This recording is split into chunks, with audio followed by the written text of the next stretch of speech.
جليل القدر رفيع الذكر مطاع الأمر جلي البرهان فخيم الاسم غزير العلم وسيع الحلم كثير الغفران جميل الثناء جزيل العطاء مجيب الدعاء عميم الإحسان سريع الحساب شديد العقاب عليم العذاب السلطان ونشهد أن لا إله إلا الله وحده لا شريك له من يشرك في ذاته وصفاته وعاداته وآية أو يتعبد بغيره لنبي وولي وتقي ونسيم وحسين وجميل وصغير وكبير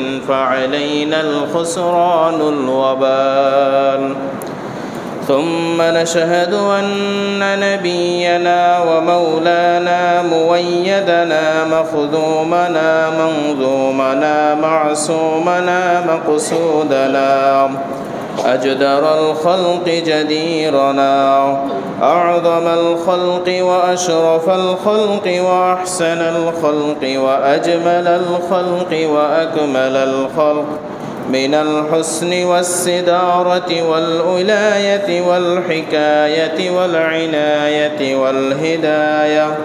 والهداية والأمانة والإمامة أعلانا وأجلانا وأتقانا وأزهدنا وأرفقنا وأنورنا واخترنا وأكبرنا أحمر أنور أجدر أطفل أوثق أنور أجمل أكمل له ثم نشهد أن حبيب ربنا وصمدنا محبوب ربنا وجدلنا ونزلنا ووصالنا إيماننا مبين فرقاننا هادي سبيلنا رونق جدراننا وبدلائله القاهرة الغالبة الظاهرة الباطنة صعد إلى سدرة المنتهى في ليلة المعراج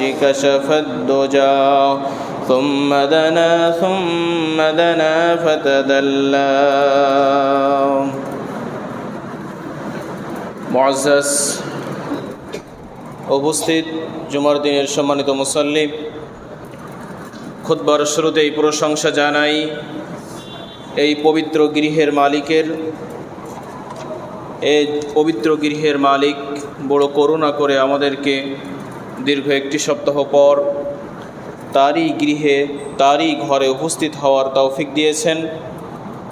যে দিনটাতে তার কাছে কিছু চাইলে তিনি ফিরাতে লজ্জাবোধ করেন, এমনই দিনে এজন্য শুকরিয়া তেলাওয়াত করে বলি আলহামদুলিল্লাহ। শান্তি অবতীর্ণ হোক সেই মহামানবের প্রতি, যে মহামানব মদিনার বুকে জাহালাতে ডুবে থাকা মানুষগুলিকে একত্রিত করে মদিনা রাষ্ট্র গঠন করেছিলেন। মসজিদে নববীর নির্মাতা, মসজিদে নববীর ইমাম হজরতে মুহাম্মদুর রাসূলুল্লাহ সাল্লাল্লাহু আলাইহি ওয়াসাল্লামের উপর। সম্মানিত উপস্থিতি, আজকের আলোচনার বিষয় মসজিদ কেন্দ্রিক সমাজ ব্যবস্থা ঢেলে সাজানোর রোডম্যাপ। আজকে আমাদের সমাজ ব্যবস্থা চলতেছে ইহুদি খ্রিস্টানেরা যেভাবে ঠিক করে দিয়েছে ঠিক সেভাবে। আমাদের মুসলিমদের সমাজ ব্যবস্থা চলবে মসজিদ কেন্দ্রিক। যদি ইসলামী রাষ্ট্র থাকে তাহলে সেখান রাষ্ট্র থেকেই সব কিছু পরিচালনা হবে, কিন্তু যেখানে ইসলামী রাষ্ট্র নেই সেখানে মুসলিমদের জীবন যাপন হবে মসজিদ কেন্দ্রিক। আজকে আমরা মসজিদের কার্যক্রম সংকীর্ণ করে নিয়ে এসেছি। আমরা মসজিদ বলতে বুঝি শুধু সালাত আদায় করার জায়গা, কিন্তু মসজিদে আরও অনেক কিছুই রাসূল সাল্লাল্লাহু আলাইহি ওয়াসাল্লাম করেছেন। তন্মধ্যে বিবাহ শাদীর কাজও তিনি মসজিদে করেছেন, সামাজিক সকল কাজও তিনি মসজিদে করেছেন, কোনো বিচার সালিশ হইলেও সেগুলো তিনি মসজিদে সম্পন্ন করেছেন, রাষ্ট্রীয় সকল কাজও তিনি মসজিদের নববীতে সম্পন্ন করেছেন। সুতরাং সুন্নতি পদ্ধতি হলো একজন মুমিনের জীবনের সকল কিছু হবে মসজিদ কেন্দ্রিক। একটা সমাজ ঘুরবে মসজিদের চারপাশে, একটা সমাজ ঘুরপাক খাবে একটা সমাজের ইমামের পিছনে। একটা সমাজের ইমাম মানে আজকে আমরা বুঝেছি যিনি শুধু নামাজ পড়ান, কিন্তু ইমাম আরবি শব্দ যার বাংলা অর্থ হলো নেতা। আমরা নেতা বললে আবার বুঝি যে যিনি আমাদের উপর নেতৃত্ব করেন, কিন্তু ইমামকে আমরা নেতা মানতে চাই না। আবার নেতৃত্বের গুণাবলীও ইমামদের ভিতরে অনেক সময় দেখা যায় না। সুতরাং এ সকল বিষয়গুলো নিয়ে খোলাসা করে আলোচনা হবে ইনশাআল্লাহ। আমরা যদি শুরু থেকেই শুরু করি, মসজিদের পরিচিতি। মসজিদ একটি আরবি শব্দ যার বাংলা অর্থ হলো সলাতের স্থান বা সেজদার স্থান। আমরা মসজিদ বলতে নির্দিষ্ট একটা ঘরকে বুঝি, কিন্তু এটাকে খাস করি না। তার মানে আমরা বলি না যে শুধু একটা ঘর থাকলে সেটাই মসজিদ, যেখানে একটা অবয়ব নেই, একটা ঘর নেই, সেটা মসজিদ না, এ কথা আমরা বলি না। কেননা বুখারীর 2977 নম্বর হাদিসে রাসূলুল্লাহ সাল্লাল্লাহু আলাইহি ওয়াসাল্লাম বলেছেন, ওয়াজুইলাত লিল আরদু মাসজিদা, এই ভূপৃষ্ঠকে সব জায়গায় আমার জন্য মসজিদ রূপে সৃষ্টি করা হয়েছে। ভূপৃষ্ঠের সকল জায়গা আল্লাহ রাসূলের জন্য মসজিদ বানানো হয়েছে। সুতরাং শুধু এই ঘরটাই মসজিদ এমনটা নয়। এই মসজিদ যদি কোনো সময় শত্রুরা এসে ভেঙে ফেলে তাহলে আমাদের মসজিদ দুনিয়া থেকে উঠে যাবে না, কেননা আল্লাহর জমিন সবটাই আমাদের মসজিদ। শয়তানেরা চাইলে নামাজের স্থান ধ্বংস করতে পারে, বিধর্মীরা চাইলে নামাজের স্থান ধ্বংস করতে পারে, কিন্তু তারা নামাজের স্থান ধ্বংস, একটা অবয়ব ধ্বংস করে বলে যে আমরা সব কিছু নষ্ট করে ফেলেছি। কিন্তু মুসলিমদের জন্য কোনো অবয়বটা ইবাদতের স্থান নয়, উপাসনালয় নয়। মুসলিমদের জন্য উপাসনালয় বা ইবাদত গৃহ হলো পৃথিবীর সমস্ত জায়গা। আল্লাহ রাসূল সাল্লাল্লাহু আলাইহি ওয়াসাল্লাম বলে দিয়েছেন, ওয়াজুইলাত লিল আরদি মাসজিদা, পুরো ভূপৃষ্ঠকে আমার জন্য মসজিদ রূপে বানানো হয়েছে। দ্বিতীয় হাদিসে বলা হচ্ছে, বুখারীর 3425 নম্বর হাদিস, হাইসুমা আদরাকাতকা সালাতু ফাসাল্লি ওয়াল আরদু লাকা মসজিদ, যেখানে তোমার সালাতের সময় হবে সেখানেই তুমি সালাত আদায় করে নিবে, কারণ গোটা পৃথিবী তোমার জন্য মসজিদ বা সিজদার স্থান। পারিভাষিক অর্থে বলা যায় অপবিত্র জায়গাটা মসজিদ নয়, অর্থাৎ বাথরুম, প্রস্রাবখানা বা এই জাতীয় যে অপবিত্র জায়গাগুলো আছে এইগুলো মসজিদ নয়। সকল পবিত্র জায়গা হলো মসজিদ। এজন্য আমরা বলে থাকি কবরস্থান এবং টয়লেট ব্যতীত পৃথিবীর সকল জায়গায় সালাত আদায় করলে সমান সওয়াব। এবার আসুন, মসজিদ কয় প্রকার? আমাদের সমাজে যে মসজিদগুলো আছে তা দুই প্রকার। এক, আল জামি', যেটা সুন্দর ভাষায় বলা হয় আল জামি', ওই মসজিদকে বলা হয় যে মসজিদে জুমার সালাত আদায় করা হয়। আমরা আমাদের সামাজিক পরিভাষায় আমরা জুমার মসজিদ বলি। দুই, যেটা হাদিসের ভাষায় বলা হয়েছে আল মুসাল্লাহ, যেটাকে আমরা বলি পাঞ্জেগানা মসজিদ। মুসাল্লাহ এই শব্দের পাঞ্জেগানা আমাদের ভিতরে প্রচলিত আছে, কিন্তু পাঞ্জেগানা একটি ফার্সি শব্দ যার বাংলা অর্থ হলো পাঁচবারের নামাজ। তো পাঁচবারের নামাজ হয় যেখানে, জুমা আদায় হয় না যেখানে, সেই মসজিদকে বলা হয় আল মুসাল্লাহ। তাহলে আমরা মসজিদ দুই প্রকার পেলাম। এবার প্রশ্ন, মসজিদ কবে থেকে? শুধু কি মুহাম্মদুর রাসূলুল্লাহ সাল্লাল্লাহু আলাইহি ওয়াসাল্লামের আমলে মসজিদ, নাকি পৃথিবীর আদি হতে অদ্যাবধি মসজিদ বিরাজমান? আমরা যদি প্রশ্ন করি, পবিত্র কোরআন আমাদেরকে উত্তর দেয়। সূরা আলে ইমরান 96 নম্বর আয়াতে আল্লাহ সুবহানাহু ওয়া তাআলা বলে দিচ্ছেন, ইন্না আউওয়ালা বাইতি উদিআ লিন-নাসি লাল্লাযী বিবাক্কাতা মুবারাকাও ওয়া হুদাল লিল আলামিন, নিশ্চয়ই প্রথম ঘর যা মানুষের জন্য সৃষ্টি করা হয়েছে তা মক্কায়। এটা মানুষের জন্য রহমত ও হেদায়েত স্বরূপ। মানুষের জন্য প্রথম ঘর, প্রথম মসজিদ সৃষ্টি করা হয়েছে কোনটা? মক্কার কাবা।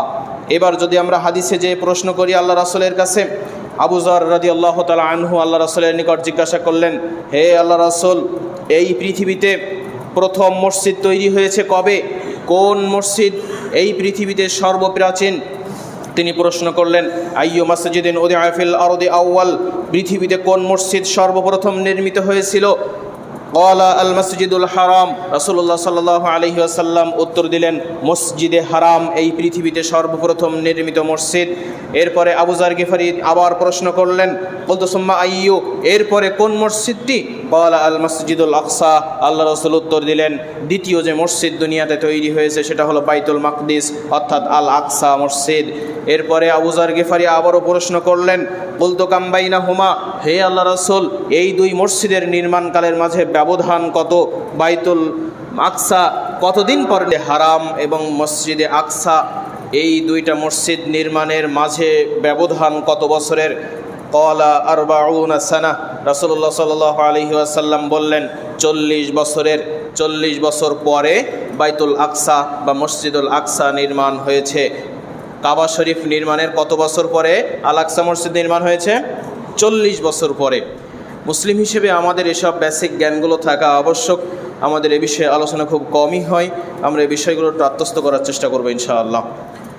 শ্রেষ্ঠ মসজিদ হাদিসের পরিভাষায় দুইটা পেলাম। এক, আল মসজিদুল হারাম, যার আমরা ভালোভাবে চিনি কাবা শরীফ বলে। কাবা শরীফ না বলে কাবা ঘর বলবো।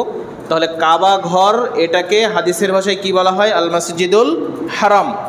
আর মসজিদে আকসা যেটা, ওটা হলো বাইতুল আকসা। তো এই দুইটা মসজিদের সংক্ষিপ্ত ইতিহাস আমাদের জানা জরুরি। কেননা বাইতুল আকসা আজকে কি আমাদের দখলে আছে নাকি খ্রিস্টান ইহুদিদের দখলে? আল আকসা ইহুদিদের দখলে, কিন্তু আমাদের মুসলিমদের সন্তান চেনেই না আল আকসা কী জিনিস। তাহলে সালাউদ্দিন আইয়ুবী যেমন আল আকসা জয় করেছিল, আমাদের সন্তানেরা কি আল আকসা ইহুদিদের হাত থেকে নিতে পারবে? আপনি চিন্তা করতে পারেন? কেননা আমাদের সন্তানেরা চেনেই না কোন মসজিদ কোনটা, কোনটা আমাদের কোরআনী বর্ণনায় আমাদের অধিকার করতে হবে। এজন্য এই বিষয়গুলো আমাদের জানা জরুরি। তো আমরা সংক্ষিপ্ত ইতিহাস যদি দেখি, ইব্রাহিম আলাইহিস সালাতু ওয়াস সালামের দুই পুত্র ছিলেন, একজন হলো ইসমাইল আর একজন ইসহাক। ইসমাইল আলাইহিস সালাতু ওয়াস সালামকে আল্লাহ সুবহানাহু ওয়া তাআলা পাঠিয়ে দিলেন যে তুমি যাও আল হারাম অর্থাৎ বাইতুল্লাহ, যে তুমি সেখানে খেদমত করো, তার আশপাশের মানুষের তুমি হেদায়েতের বাণী শোনাও। এরপর আরেক পুত্র ছিলেন ইসহাক।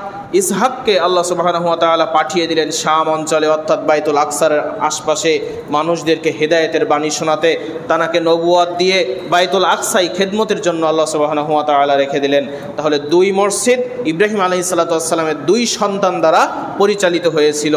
এবং আজকে যে কাবা ঘর আমরা দেখি, এই কাবা ঘর ইব্রাহিম আলাইহিস সালাতু ওয়াস সালামের সন্তান ইসমাইল আলাইহিস সালাতু ওয়াস সালাম এবং তার পরবর্তী বংশধরেরা চাষাবাদ করে এসেছে। তার পরবর্তী বংশধরেরা এটাকে চাষ করে এসেছে যতদিন না মুহাম্মদ সাল্লাল্লাহু আলাইহি ওয়াসাল্লাম দুনিয়াতে এসেছেন। আর বাইতুল আকসা বা মসজিদুল আকসা তার আরেক পুত্র ইসহাক আলাইহিস সালাতু ওয়াস সালাম রক্ষণাবেক্ষণ করে এসেছেন যতদিন না ঈসা আলাইহিস সালাতু ওয়াস সালাম দুনিয়াতে এসেছেন। সংক্ষিপ্ত কথা। এবার আসেন, বাইতুল্লাহ কবে নির্মাণ করা হয়েছে, কে নির্মাণ করেছে? বাইতুল্লাহ বা কাবা ঘর আমরা যেটা দেখি, কাবা ঘর সর্বপ্রথম আল্লাহ সুবহানাহু ওয়া তাআলা ফেরেশতাদের দ্বারা নির্মাণ করেছেন। ফেরেশতাদের দ্বারা নির্মাণ করার পরে আল্লাহ সুবহানাহু ওয়া তাআলা দুনিয়াতে আদমকে পাঠালেন। আদমকে পাঠানোর পরে আল্লাহ সুবহানাহু ওয়া তাআলা আদমকে কাবা ঘর সংস্কার করতে বললেন। আদম আলাইহিস সালাতু ওয়াস সালাম ফেরেশতাদের সাহায্য নিয়ে কাবা ঘর সংস্কার করলেন। এরপরে নূহ আলাইহিস সালাতু ওয়াস সালামের সময়ে যে প্লাবন আসলো, প্লাবনে কাবা ঘরের প্রাচীর নষ্ট হয়ে গেল, কিন্তু কাবা ঘরের ভিত থেকে গিয়েছিল। এরপরে আসলেন ইব্রাহিম আলাইহিস সালাতু ওয়াস সালাম। ইব্রাহিম আলাইহিস সালাতু ওয়াস সালাম এসে সেই ভিত্তি প্রস্তর থেকে কাবা ঘর আবার নতুন করে সাজালেন। তানার সহযোগী ছিল তানার দুই পুত্র সন্তান। ইব্রাহিম আলাইহিস সালাতু ওয়াস সালাম যে কাবা ঘর রেখে গিয়েছিলেন, সেই কাবা ঘরই এসে পেয়েছিলেন আমাদের নবী মুহাম্মদ রাসূলুল্লাহ সাল্লাল্লাহু আলাইহি ওয়াসাল্লাম। আমাদের নবী মুহাম্মদ রাসূলুল্লাহ সাল্লাল্লাহু আলাইহি ওয়াসাল্লামের সময়ে এসে কাবা ঘরের অবয়ব একটু নরমাল হওয়ার কারণে তার ভিতর থেকে মূল্যবান জিনিসপত্র চুরি হতে লাগলো। এমতো সময় কুরাইশরা কাবা ঘর সংস্কারের সিদ্ধান্ত নিয়েছিলেন। রাসূল সাল্লাল্লাহু আলাইহি ওয়াসাল্লাম তখন 35 বছর বয়সের অধিকারী ছিলেন, তখনও নবুয়ত আসেন নাই। আল্লাহ সুবহানাহু ওয়া তাআলা স্পষ্ট কোনো নির্দেশনা জানান নাই, কিন্তু রাসূল সাল্লাল্লাহু আলাইহি ওয়াসাল্লাম কাবার প্রতি তার যে মহব্বত ছিলেন, এই মহব্বতের খাতিরে তিনি দেখলেন যে কাবা ঘর কে সংস্কার করবে, এই গোত্র সংস্কার করবে নাকি ওই গোত্র সংস্কার করবে, এই নিয়ে দ্বন্দ্ব লেগে গেছে।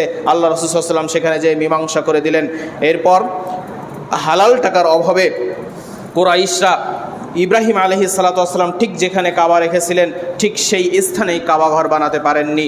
কাবা ঘরের ভিতরে কোনো হারাম টাকা নেই, কোনো মানুষের জালিয়াতির টাকা নেই। কাবা ঘর নির্মাণ করা হয়েছে হালাল টাকা দিয়ে। কুরাইশরাও কখনো হারাম টাকা কাবা ঘরে ঢোকাতেন না। কুরাইশদেরও নীতি ছিল, তারা ইসলামের ভিতরে না থাকলেও তাদের নীতি ছিল যে তারা হালাল টাকা দিয়ে কাবা ঘর নির্মাণ করবেন। হালাল টাকা দিয়ে তেনারা কাবা ঘর নির্মাণ করলেন, কিন্তু হাতেমকে রাখলেন কাবার বাইরে। এরপরে আল্লাহ রাসূল সাল্লাল্লাহু আলাইহি ওয়াসাল্লাম ইচ্ছা পোষণ করলেন যে হাতেমকে যদি কাবা ঘরের ভিতরে রাখা যেত তাহলে কতই না ভালো হতো। এমতো অবস্থায় আল্লাহ রাসূলের ইচ্ছাটা পূরণ হলো না, কেননা সেই সময় সেই অর্থ ছিল না। এরপরে আসলেন আয়েশা রাদিয়াল্লাহু তাআলা আনহুর বোনের ছেলে বিশিষ্ট সাহাবী আব্দুল্লাহ ইবনে জুবাইর রাদিয়াল্লাহু তাআলা আনহু। আব্দুল্লাহ ইবনে জুবাইর রাদিয়াল্লাহু তাআলা আনহু এসে আল্লাহ রাসূলের ইচ্ছাকে পূরণ করার জন্য কাবা ঘর ভেঙে আবার নতুন করে আল্লাহ রাসূলের ইচ্ছা অনুযায়ী তৈরি করলেন। এভাবে ৭৩ হিজরি পর্যন্ত চলে গেল। ৭৩ হিজরিতে তিনি যুদ্ধে নিহত হয়ে গেলেন। এরপরে উমাইয়া খলিফা আব্দুল মালিক ইবনে মারওয়ানের নির্দেশে গভর্নর হাজ্জাজ বিন ইউসুফ সেই কাবাঘর ভেঙে আবার পুনরায় হাতিমকে বাইরে রেখে নির্মাণ করেন। পরবর্তীতে আব্বাসী খলিফা মাহাদি ও হারুন আসলো, এসে ইনারা আবার ভেঙে কাবাঘরকে আবার নতুন করে আল্লাহ রাসূলের ইচ্ছা অনুযায়ী করতে চাইলেন। তখন ইমাম মালিক রাদিয়াল্লাহু তাআলা আনহু দুনিয়াতে এসেছেন। ইমাম মালিক রাদিয়াল্লাহু তাআলা আনহু এসে কড়া ভাষায় জবাব দিলেন, তোমরা কি খেল তামাশা পেয়েছো? কাবাঘরকে একবার ভেঙে হাতিমকে বাইরে রাখতেছো, আবার একবার ভিতরে আনতেছো। তোমরা কি তামাশা পেয়েছো কাবাঘর নিয়ে? কাবাঘর নিয়ে আর কোনো তামাশা চলবে না। তখন তার নির্দেশে কাবাঘর সেখানেই আছে, হাতেম এখনো বাইরে আছে। আল্লাহ রাসূলের ইচ্ছা পূরণ হয়নি, হলেও আবার অন্য একজন এসে সেটা আবার ভিন্নভাবে করে দিয়েছেন। এবার আসুন, এভাবে যদি আমরা কাবার ইতিহাস সম্পর্কে আরও সংক্ষেপে কিছু জেনে নিতে চাই, তাহলে কাবা শরীফের ওখানে দুইটা মসজিদ আছে। একটা হলো মসজিদে নববী আর একটা হলো মসজিদে হারাম। একটা মক্কায়, একটা মদিনায়। ইব্রাহিম আলাইহিস সালাতু ওয়াস সালাম আল্লাহর কাছে দোয়া করেছিলেন, রব্বানা ওয়াজআলনা মুসলিমাইন লাকা ওয়া মিন যুররিয়াতিনা উম্মাতাম মুসলিমাতাল লাক। হে আমাদের রব, আমাদের উভয়কে তোমার অনুগত করো এবং আমাদের বংশধরদের মধ্য থেকে তোমার প্রতি অনুগত একজন নবী পাঠাও, একজন মানুষ পাঠাও। আল্লাহ রাসূল সাল্লাল্লাহু আলাইহি ওয়াসাল্লাম ছিলেন ইব্রাহিম আলাইহিস সালাতু ওয়াস সালামের দোয়ার ফসল। ইব্রাহিম আলাইহিস সালাতু ওয়াস সালাম দোয়া করলেন, হে আল্লাহ, আমাদের বংশ থেকে বানু ইসমাইল থেকে তুমি একজন মানুষ পাঠাও যে কাবাকে রক্ষণাবেক্ষণ করবে। আল্লাহ সুবহানাহু ওয়া তাআলা পাঠিয়ে দিলেন মুহাম্মদুর রাসূলুল্লাহ সাল্লাল্লাহু আলাইহি ওয়াসাল্লামকে। প্রশ্ন করতে পারেন যে তাহলে কি আল্লাহ নবী আসতো, এটা সিদ্ধান্ত ছিল না? ইব্রাহিম দোয়া করেছিল তাই আসছে? এটা আমরা আল্লাহ রাসূল যেভাবে বলেছেন আমরা সেটুকু নিব। দেখেন, আল্লাহ রাসূল অধিকাংশ সময় দোয়া করতেন। তিনি বলতেন, সাহাবীদেরকে শোনাতেন, আনা দোয়াওয়াতুন আবি ইব্রাহিমা ওয়া বুশরা ফি ঈসা। আমি আমার পিতা ইব্রাহিমের দোয়ার ফসল ও ঈসার সুসংবাদ। কে বলতেন? আল্লাহ রাসূল বলতেন, আমি আমার পিতা ইব্রাহিমের দোয়ার ফসল এবং আমার পূর্বসূরি ঈসার সুসংবাদ। ঈসা আলাইহিস সালাতু ওয়াস সালাম সুসংবাদ দিয়ে গিয়েছিলেন যে আমাদের মৃত্যুর পরে আরও একজন নবী আসবেন যিনি তোমাদেরকে সত্যের পথ দেখাবেন। এরপরে ইব্রাহিম আলাইহিস সালাতু ওয়াস সালাম আরও দোয়া করেছিলেন যে আমাদের বংশ থেকে আপনি প্রত্যেক মানুষদেরকে এই দুইটা মসজিদ, অর্থাৎ মসজিদে হারাম এবং মসজিদে নববী, এই দুইটা মসজিদ, ইব্রাহিম আলাইহিস সালাতু ওয়াস সালাম দোয়া করেছেন মসজিদে হারাম সম্পর্কে। তখন মসজিদ নববী নির্মাণ হয়নি। তো মসজিদে হারাম রক্ষণাবেক্ষণ করার জন্য আপনি আমাদের বংশ থেকে পরস্পর লোক পাঠিয়ে দিয়েন। তখন আল্লাহ সুবহানাহু ওয়া তাআলা আজকেও যারা সৌদির বাদশাহ হয়, আমাদের দেশের প্রধানমন্ত্রীকে আমরা কি বলি? দেশের মালিক বা দেশের নেতা বা দেশের শাসক বলি না? কিন্তু সৌদির শাসকগণ তানাদের লকব কি জানেন? তানাদের লকব কিন্তু সৌদির শাসক বলে তানারা নিজেদেরকে পরিচয় দিতে স্বাচ্ছন্দ্যবোধ করেন না। তানারা স্বাচ্ছন্দ্যবোধ করেন খাদিমুল হারামাইন আর শরীফাইন, অর্থাৎ দুই হারামের সেবক। আজকেও মদিনার যত বাদশাহ আসুক, যত যুবরাজ আসুক, তাদের লকব কি, তাদের পদ কি? আমাদের যেমন সভাপতি সহসভাপতির পদ থাকে না, তো তাদের মূলত প্রধান পদ হলো দুই হারামের সেবক কে হবেন, মক্কা বা সৌদির রাজা কে হবেন, এটা তাদের লকব নয়। এজন্য আমাদের জানতে হবে মসজিদটা আমাদের খেদমতের জায়গা হিসেবে নিতে হবে। এখানে আমরা যত দূর পারি যেভাবে পারি খেদমত করব। কেননা সৌদির বাদশাহ, যাদের টাকার অভাব নেই, যাদের খ্যাতির অভাব নেই, যাদের সুনামের অভাব নেই, তারাও নিজেদেরকে গর্বে গর্বান্বিত করেন কখন? যখন তারা এই দুই হারামের সেবক হিসেবে নিজেদেরকে আত্মনিয়োগ করতে পারেন। এজন্য আসুন আমরা আল্লাহ সুবহানাহু ওয়া তাআলার ঘরগুলিকে খেদমতের জন্য আঞ্জাম দেই। এবার যদি আমরা বাইতুল আকসার ইতিহাস সম্পর্কে সংক্ষেপে জানতে চাই, বাইতুল আকসার খাদেম ছিলেন ইসহাক আলাইহিস সালাতু ওয়াস সালাম। এরপরে যিনি এসেছিলেন তার নাম ইয়াকুব আলাইহিস সালাতু ওয়াস সালাম। ইয়াকুবের পরে এসেছিলেন ইউশা বিন নুন, ঈসা আলাইহিস সালাতু ওয়াস সালাম সহ আরও অনেকেই বাইতুল আকসার খেদমত করেছেন। বাইতুল আকসা কীভাবে নির্মাণ হয়েছিল? ইয়াকুব আলাইহিস সালাতু ওয়াস সালামের পদচারণা ছিল বাইতুল আকসাতে। পরবর্তীতে দাউদ আলাইহিস সালাতু ওয়াস সালাম এসে পুনর্নির্মাণ কাজ শুরু করেন। এরপরে সুলাইমান আলাইহিস সালাতু ওয়াস সালাম দ্বারা সেই কাজের পরিসমাপ্তি ঘটান যে ইতিহাস আমাদের সকলের জানা আছে। সুলাইমান আলাইহিস সালাতু ওয়াস সালাম জিনদের দ্বারা মসজিদুল আকসা নির্মাণ করে নিয়েছিলেন। তারা যে লাঠি ঘন পোকায় খেয়ে নিয়েছিল, তিনি পড়ে গিয়েছিলেন। এরপর জিনেরা বুঝতে পারলো, যে ঘটনা আমাদের প্রত্যেকের জানা আছে। এই কাজ শুরু করেছিলেন দাউদ আলাইহিস সালাতু ওয়াস সালাম, শেষ করেছিলেন সুলাইমান আলাইহিস সালাতু ওয়াস সালাম। সেভাবে যে অবয়ব ছিল সে অবয়ব আজকে নাই। বিভিন্ন রাজনৈতিক কারণে, বিভিন্ন খলিফা আসার কারণে, বিভিন্ন নেতা আসার কারণে মসজিদুল আকসার বিভিন্ন দিক বিভিন্নভাবে ধ্বংস হয়েছে, আবার নির্মাণ করা হয়েছে, আবার ধ্বংস করা হয়েছে, আবার নির্মাণ করা হয়েছে। সেই পূর্বের সেই অবয়ব আজকে আর নেই। আজকে আমরা যে জায়গায় মসজিদুল আকসা দেখি সেটা মসজিদুল আকসার জায়গা, এটা ঠিক আছে, কিন্তু ওই অবয়বে রাসূলুল্লাহ সাল্লাল্লাহু আলাইহি ওয়াসাল্লামের যুগ থেকে চলে আসতেছে, এটা আমাদের ধারণা করা ভুল। এরপরে আসেন বাইতুল আকসা কেন গুরুত্বপূর্ণ, এটা সম্পর্কে আমাদের কেন জানতে হবে। পৃথিবীর ইতিহাসে আল্লাহ সুবহানাহু ওয়া তাআলা একবার সূর্যকে স্থির করে দিয়েছিলেন।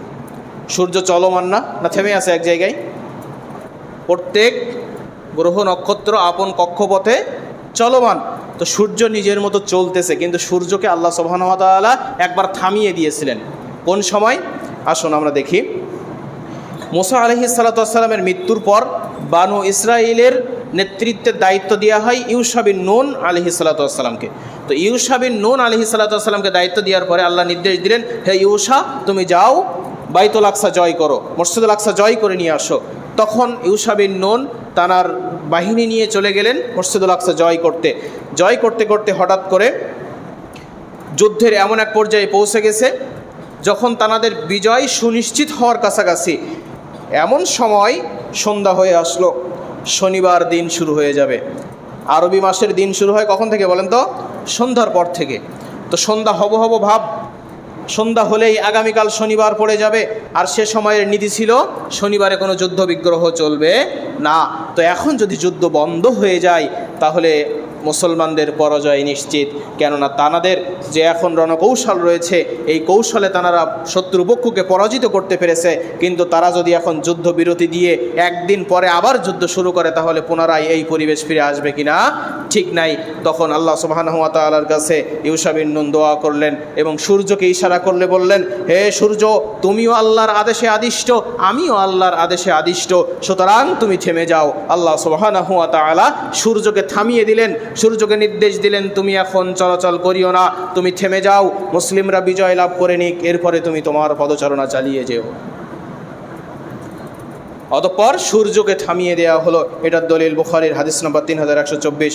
আল্লাহ সুবহানাহু ওয়া তাআলা রাসূল সাল্লাল্লাহু আলাইহি ওয়াসাল্লাম বলছেন, ইন্না শামসা লাম তুহবাস আলা বাশারিন ইল্লা লিইউশা, নিশ্চয়ই মহান আল্লাহ পৃথিবীর একমাত্র ব্যক্তি ইউশা বিন নুনের জন্য সূর্যকে থামিয়ে দিয়েছিলেন যাতে তারা বাইতুল আকসা জয় করতে পারে। তাহলে একটা মসজিদ, একটা জায়গা কতটা গুরুত্বপূর্ণ হওয়ার পরে আল্লাহ সুবহানাহু ওয়া তাআলা সূর্যকে পর্যন্ত থামিয়ে দিতে পারেন।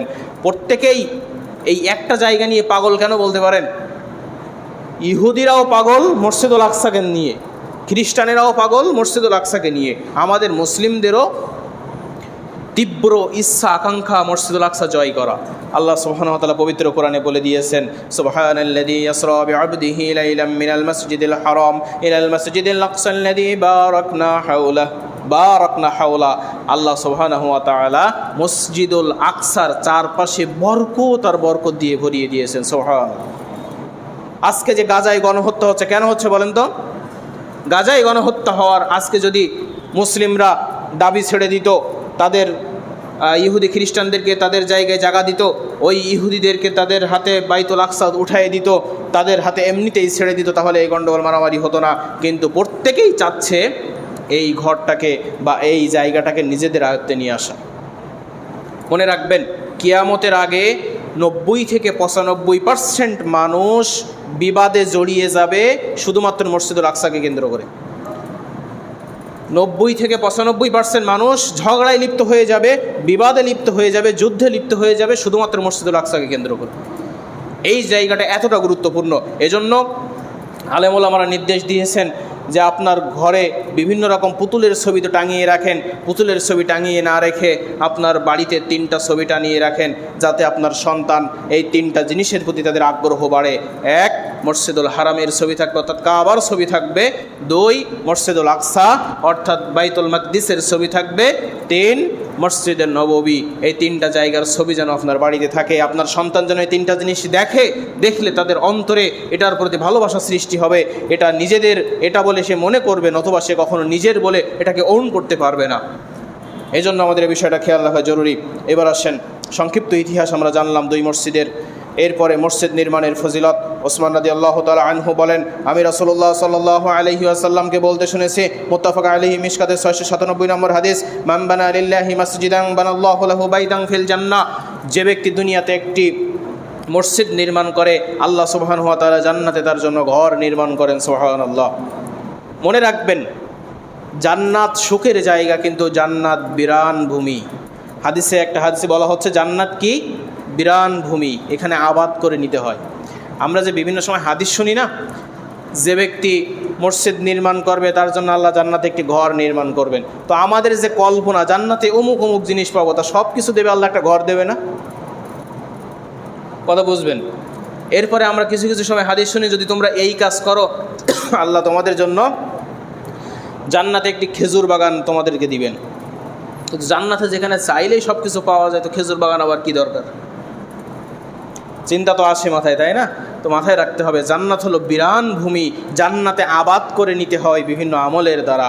এজন্য আপনি যে জান্নাতি হয়ে গেলেন, চিন্তা করতেছেন যে আমি এক্সট্রা কোনো কাজ করব না, আপনি এমনিতেই জান্নাতে চলে যাবেন, এটা হবে না। জান্নাতে আপনি যেতে পারেন, কিন্তু সেখানে আবাদ করে নিতে হবে। যে ব্যক্তি একটা মসজিদ নির্মাণ করলো, ওই ব্যক্তি জান্নাতে এমন একটা ঘর পেল যেটা আপনি পেলেন না, কিন্তু আপনি জান্নাতে আছেন। যে ব্যক্তি ওই আমলটা করলো, যে আমল করলে জান্নাতে 2টি খেজুর বাগান পাওয়া যায়, আপনি জান্নাতে যে খেজুর বাগান পাবেন না, কিন্তু ওই সাহাবী খেজুর বাগান পেয়ে গেল। এই বিষয়টা আমরা যেন একটু বুঝে নিয়ে আসি। এরপরে আসেন মসজিদের সময় কাটানোর ফজিলত। নামাজ শেষ, আমরাও ব্যতিব্যস্ত, মসজিদের যিনি মোতাওয়াল্লি থাকেন তিনিও হাতে তালা নিয়ে দাঁড়িয়ে যান মসজিদের তালা দেওয়ার জন্য। যে মসজিদ কমিটিরও কঠোর নির্দেশ থাকে নামাজ শেষে এই মসজিদ বন্ধ করতে হবে, কিন্তু আমরা শিক্ষিত অশিক্ষিত মূর্খ প্রত্যেকেই ভুলতে বসেছি যে মসজিদের সময় কাটানোর ফজিলতকে। কয়েকটি হাদিস আপনাদেরকে শুনিয়ে দেই।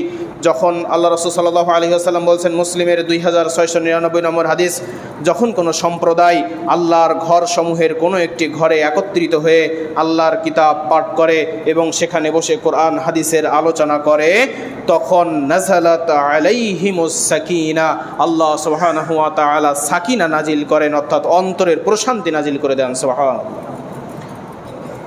আপনি সারাদিন বাজারে বসে থাকবেন, আপনার অন্তরে প্রশান্তি নাজিল হবে না, কিন্তু মসজিদে বসে আপনি একটা আয়াত তেলাওয়াত করেন, আপনার অন্তর প্রশান্তিতে ভরে যাবে। পরীক্ষা করে দেখেন।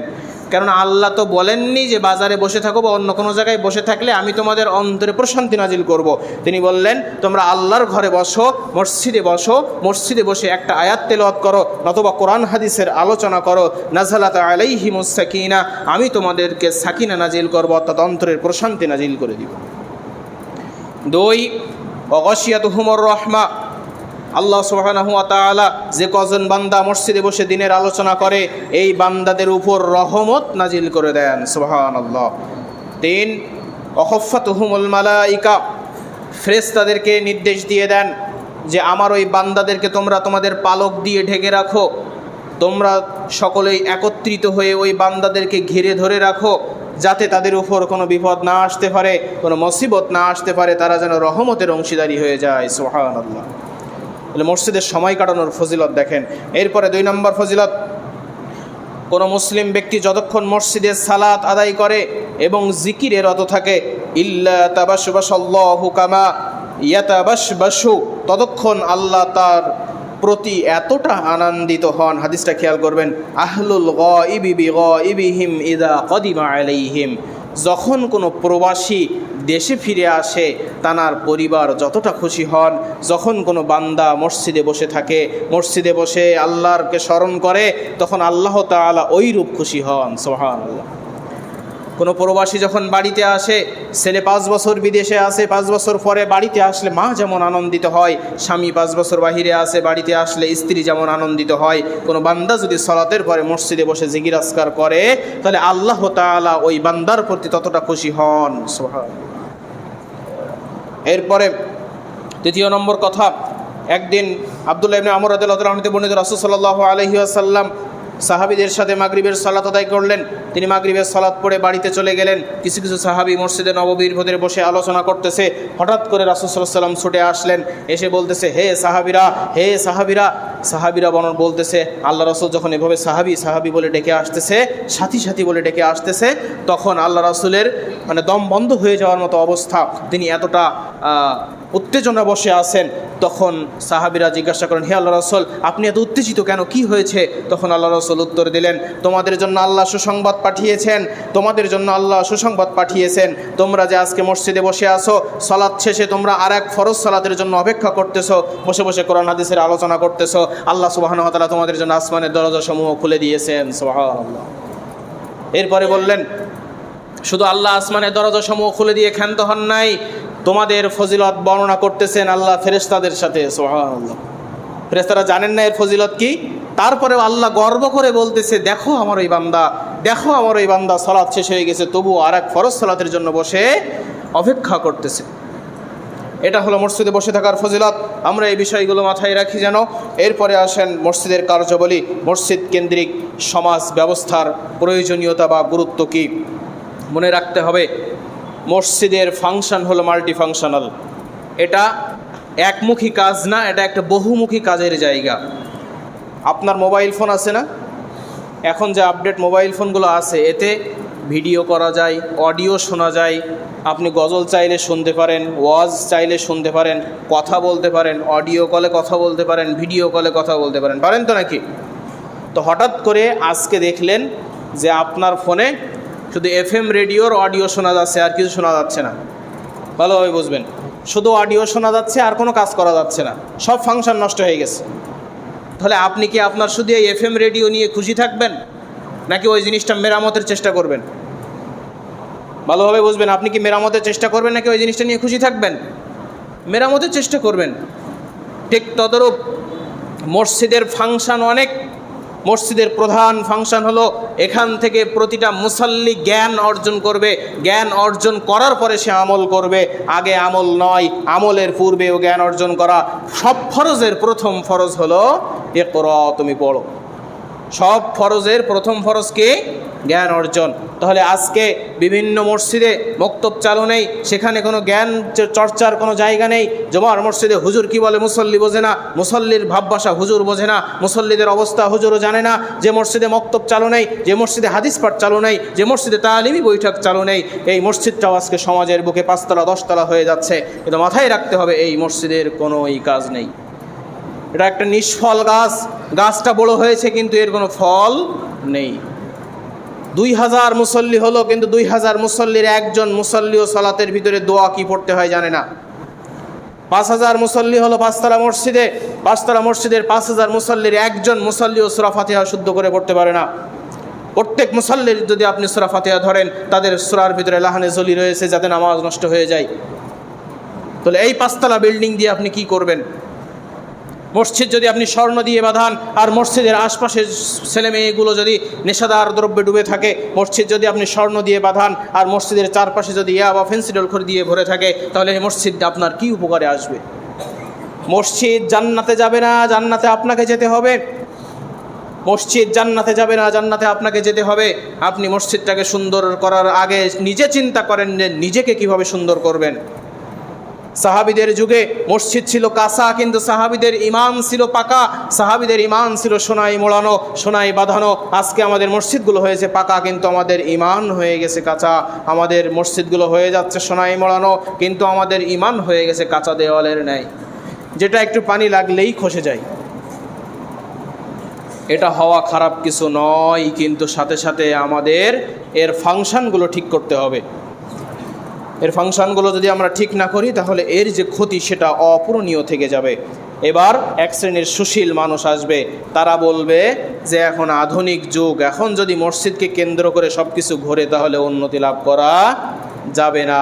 মনে রাখবেন, আপনাকে যদি আমি এখন প্রশ্ন করি, আপনি নির্দ্বিধায় উত্তর দিবেন পৃথিবীর ভিতরে উন্নত জাতি এখন ইহুদিরা। জ্ঞান, বিজ্ঞান, গবেষণা, প্রযুক্তি যাই বলেন, সব কিছুতে আগায় কারা? এখন ইহুদিরা। তো আপনি ইহুদি পাড়ায় যান, আপনি ইহুদিদের একটা সমাজে যান, তাদের সমাজটা কিভাবে চলে আপনি দেখেন। আমাদের যেমন চাকরি বাকরি বা বিভিন্ন জায়গায় যে আমরা বিভিন্ন সেক্টরে চাকরি করি, এই যে কোম্পানিগুলোতে তারা বিভিন্ন এমপ্লয়ি নেয় না? তো একটা এমপ্লয়ি নিচ্ছে ম্যানেজার হিসেবে, আর একজন এমপ্লয়ি নিচ্ছে এসআর হিসেবে, আর একজনকে নিচ্ছে আর এক কাজের জন্য। ইহুদিদের সমাজে প্রত্যেকটা কোম্পানিতে, প্রত্যেকটা দোকানে একজন করে রাবাই ফিট করা আছে, বা আমাদের সমাজে তাদেরকে হুজুর বলি, ওরা সেটাকে রাবাই বলে। কি বলে? রাবাই। তো ইহুদিদের প্রত্যেকটা দোকানের সকালের তালা খুলবে রাবাই, ইহুদিদের প্রত্যেকটা হোটেলের সকালের আগুন জ্বালাবে তাদের রাবাই, তাদের হুজুর যে আছে সে প্রত্যেক দিন এসে আগে আগুন জ্বালাবে, আগে তাদের দোকানের তালা খুলবে। প্রত্যেকটা জায়গায় তাদের রাবাই ফিট করা আছে, তাদের অর্থ দিয়ে, বেতন দিয়ে। তারা ধর্মকে কেন্দ্র করে, তাদের বানানো ধর্মকে কেন্দ্র করে আজও ঘুরপাক খাচ্ছে। তারা যদি উন্নত হতে পারে, আপনি উন্নত হতে পারবেন না?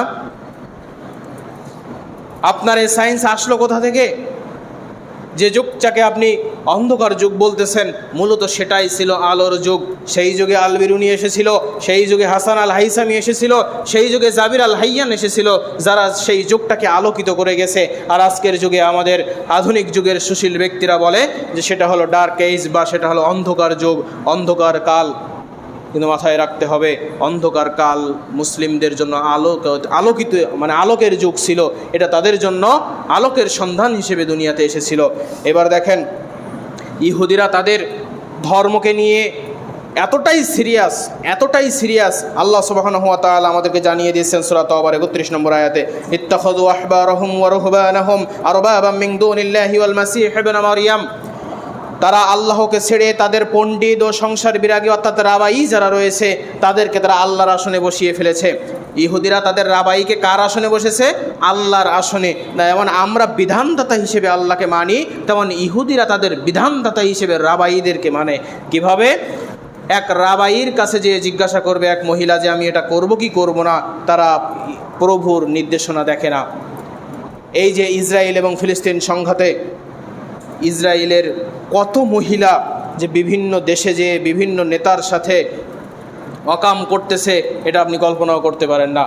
তাদের একটা এভাবে ফতোয়া মানে একটা নিউজ বের হয়েছিল সে সময়, যে এক ইহুদি মহিলা তাদের এক রাবাইয়ের কাছে যে প্রশ্ন করলো যে আমি যদি এখন আমার এই ভূমি অর্থাৎ ইসরায়েলের স্বার্থে আমি অমুক দেশের একজন বড় নেতার বিছানায় যাই, তাহলে সেটা আমার জন্য জায়েজ হবে কি না।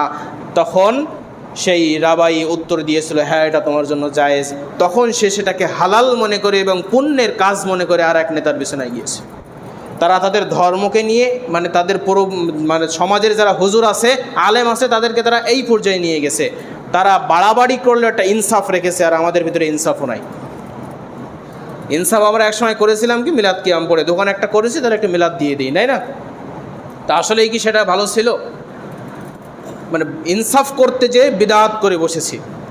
এজন্য আমাদের প্রত্যেকটা জায়গায় ইনসাফ রাখতে হবে, ধর্ম নিয়ে সিরিয়াস হইতে হবে। আপনি ধর্ম নিয়ে সিরিয়াস না হইলে আপনি দিন দিন ক্ষতির দিকে যাইতেই থাকবেন। যারা উন্নতি লাভ করেছে তারা ধর্ম নিয়ে সিরিয়াস ছিল। আর আমাদের দেশের কি করতেছে, যে যাই করুক না কেন, সর্বশেষ শাহবাগের কলাবিজ্ঞানী হয়ে আত্মপ্রকাশ করতেছে যে আমি অমুক, আমি তমুক, তো তোমার আবিষ্কার কি? বড় একটা খাম্বা বানাই রাখছে, এই হলো তাদের আবিষ্কার। এই জন্য ধর্ম নিয়ে সিরিয়াস হওয়ার কথা যখনই আপনি বলবেন, এই সুশীলরা যখন আপনার এই কথাগুলো বলবে, তখন আপনি তাদের এই কথাগুলো শোনাতে পারেন। এরপরে আসেন মসজিদের কার্যক্রম। সংকীর্ণ হতে হতে আজকে যে পর্যায়ে এসেছে সেটা আমাদের জন্য খুবই খারাপের দিক হতে যাচ্ছে। এজন্য পশ্চিমা সভ্যতার প্রসারে মসজিদকে আমাদের প্রধান হাতিয়ার বানাতে হবে। সর্বশেষ যে কথাটি বলে আমি আলোচনা শেষের দিকে নিয়ে যাচ্ছি সেটি হলো সব কিছুর দোষ তাহলে এখন যারা মসজিদ পরিচালনা করে তাদের, আর মুসল্লিরা সব নির্দোষ, তাই না? মুসল্লিরা সব নির্দোষ যারা মসজিদের সাথে সম্পর্কিত নেই, তাই না? মনে রাখতে হবে, ব্রিটিশরা যখন তাদের শিক্ষা ব্যবস্থা আমাদের দেশে চালু করে গিয়েছিল তখন এই শিক্ষার বিরুদ্ধে তো এই মুসলিমদের শিক্ষা জরুরি, তাই না? তো তখন তারা কিভাবে মসজিদ মাদ্রাসাগুলো চালিয়েছে, তখন তো আমাদের সোনালী যুগ ছিল। সেই যুগটা কিভাবে ছিল আমাদের জানতে হবে। লাখেরাজ সম্পত্তি সম্পর্কে। লাখেরাজ সম্পত্তি কি? যে সম্পত্তির কোনো কর নেওয়া হতো না। বিভিন্ন রাজা বাদশারা সেই সময়ে মসজিদের নামে বিভিন্ন জমি জায়গা দান করতেন, যে জমি জায়গা দিয়ে সেই সব মসজিদগুলো চলতো এবং সেই সব মসজিদে শিক্ষা প্রদান করা হতো, সেই সব মসজিদে বিভিন্ন আলেম ওলামা রেখে শিক্ষাদান করা হতো। তো এই সম্পদ বিভিন্ন মসজিদের এর পরিমাণ এত বেশি ছিল যে ব্রিটিশ প্রাচ্যবিদ ম্যাক্স স্কলার তিনি বলতেছেন, এবং দ্য মুসলমানস বইয়ের ভিতরে উইলিয়াম হান্টারও লিখতেছেন যে পুরো ভারতীয় উপমহাদেশের যত জমি ব্যবহারযোগ্য ছিল, মানে ভারত, বাংলাদেশ, পাকিস্তান তিনটা দেশে যত জমি ব্যবহারযোগ্য ছিল, এই ব্যবহারযোগ্য জমির 1/4 ছিল শুধু মসজিদ মাদ্রাসার নামে। আর আমাদের কয় বিঘা আছে? কিছুই নেই। তো 1/4 ছিল মসজিদ মাদ্রাসার নামে। চিন্তা করেছেন আপনি সে জায়গার কত বেশি হবে? ভারত, বাংলাদেশ, পাকিস্তান তিনটা দেশ মিলে যত জমি আছে এর যত জমি ব্যবহার করা যায় তার 1/4 এটা কোনো বানানো গল্প না। দ্য উইলিয়াম হান্টার তার বইয়ের ভিতরে লিখতেছেন। তো মানুষ এই জমিগুলো মসজিদে দিয়েছিল কেন? যাতে আমাদের সন্তানেরা এই ইংরেজদের শিক্ষা ব্যবস্থার বিরুদ্ধে তারা এখানে বসে মক্তবে বসে মসজিদে বসে ইসলামী শিক্ষা শিখতে পারে। আজকে যদি এখানে একজন শিক্ষক রাখা হয় যে আপনাদের সন্তানদেরকে শিক্ষা করাবে, বয়স্কদের শিক্ষা করাবে, 10,000 15,000 বেতন দিতে হবে, কোথা থেকে আসবে? আপনারা নিজেরাই তো রান করেন 1 টাকা 2 টাকা, তাহলে এইগুলো আসবে কোথা থেকে?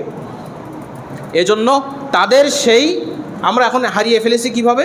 আজকে আমাদের মসজিদেও তো থাকতো সেগুলো, তাই না? আমাদের মসজিদেও তো সেই জমিগুলো থাকতো, আজকে কিন্তু নেই কেন?